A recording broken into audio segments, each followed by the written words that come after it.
Deirdre and follow that. It's been really, really good listening to everybody, so I don't often speak at this point, but I just feel I want to this evening. One of the things that drove my life was the fear, and one of the biggest things was the fear of being alone. And I remember when I got into 12-step recovery, and I remember seeing the sign that said, "You're no longer alone." And it was very, very powerful to me.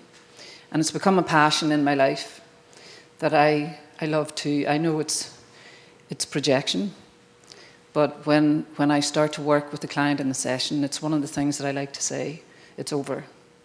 You're no longer alone. And then it came to a point in my life where I had to face the ultimate, being alone.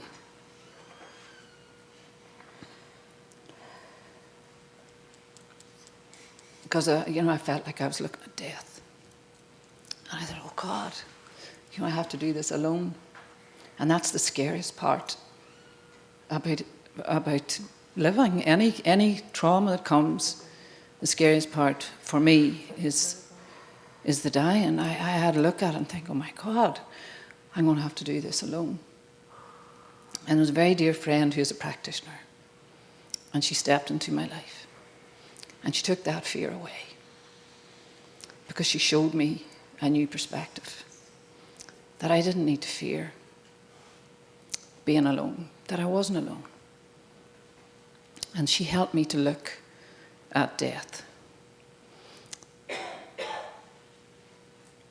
And I was very proud of myself that I was able to do that, because in the end then it helped me to help other people. So then it came my turn to help her,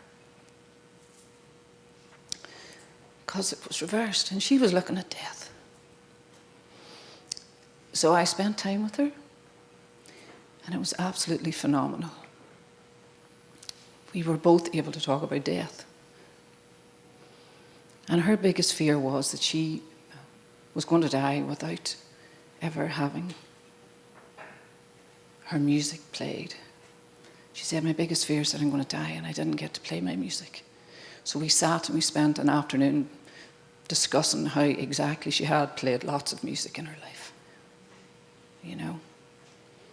And then I had this realization, and it was profound. And this is on the day that she has left.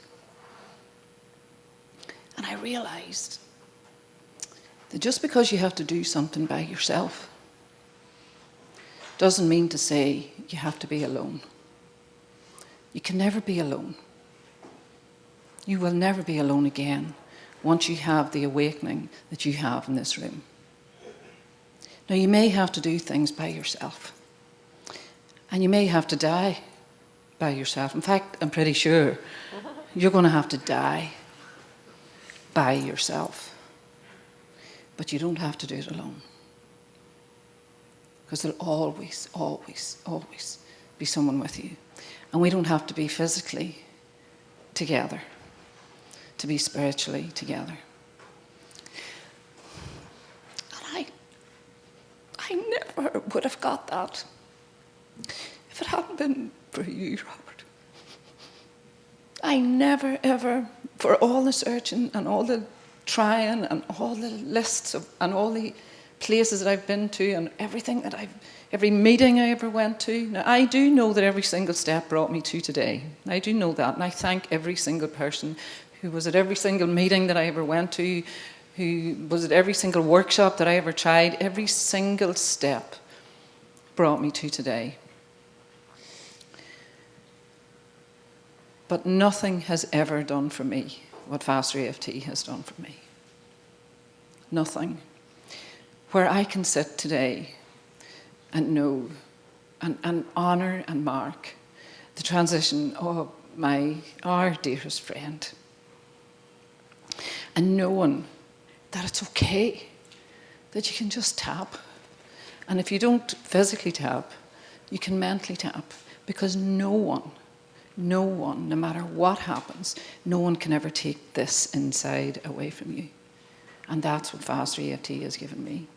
So I just honour today and honour you, Robert, and honour everybody in this room. Thank you for every single gift that every single one of you have given me this week. Thank you.